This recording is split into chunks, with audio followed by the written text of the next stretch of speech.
मनस्मरेता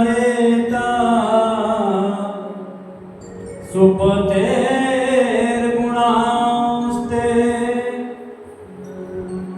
गुणीतमात् कर्म करोगा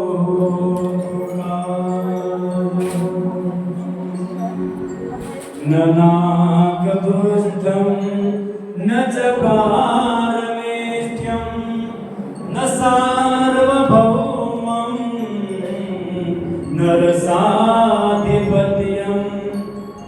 न योगसिद्धिर् न पुनर्भवं वा समञ्जसत्वां विरहैयकांक्षे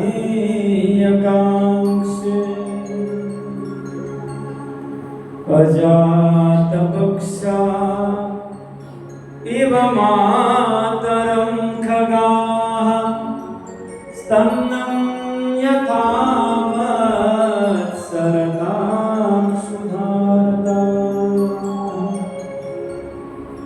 ભક્ત જ્યારે દીન થઈને જાય છે એટલે ભગવાન સ્વીકારે છે. વૃત્રાસુર દાસાનો દાસ બનવા તૈયાર થયા છે. મન વાણી અને કર્મથી તમારા હું ગુણગાન ગાઈશ. હે પ્રભુ, હું કશું જાણતો નથી, તમારા દર્શન માટે આતુર છું. જેમ પક્ષીનું બચ્ચું માતાની રાહ જુએ, વાછરડું પૈપાન માટે રાહ જુએ, એમ હું તમારી રાહ જોઉં છું. ઇન્દ્ર સાથે યુદ્ધમાં વૃત્રાસુરના બંને બાહુ કપાયા છે. વૃત્રાસુરને ક્રોધ આવ્યો, ઇન્દ્રને ગળી ગયો. નારાયણ કવચના લીધે ઇન્દ્ર બચી જાય છે. 1 વર્ષ ઉદરમાં રહીને બહાર આવીને ઇન્દ્ર તેનો વધ કરે છે. અહીંયા વૃત્રાસુરની વાતમાં દીનતા સમજવાની છે.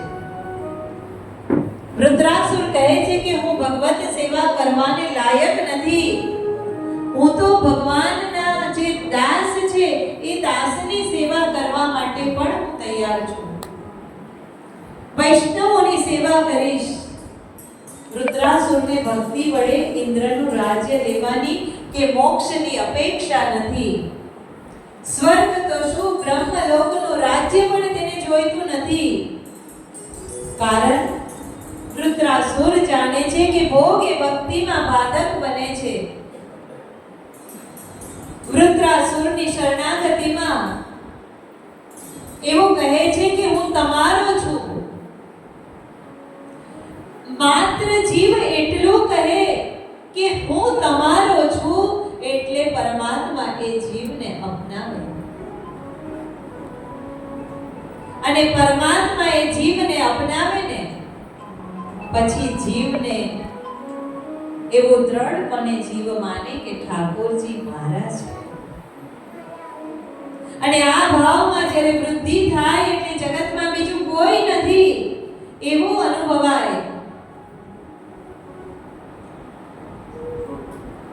વૃત્રાસુરની શરણાગતિ આપણને સમજાવે છે કે વૈરાગ્ય વિના શરણાગતિ પણ દ્રઢ થતી નથી. વૃત્રાસુર કહે છે કે તમારા દર્શન માટે હું આતુર છું. સત્સંગની અભિલાષા કરે છે કે વૈષ્ણવના ઘરે મને ગાય બનાવજો, મારું દૂધ મારા ઠાકોરજી આરોગે. ભક્તિ ભગવાનને પરતંત્ર બનાવે, ભગવાન કૃપા કરે ત્યારે ભક્તિ પ્રાપ્ત થાય.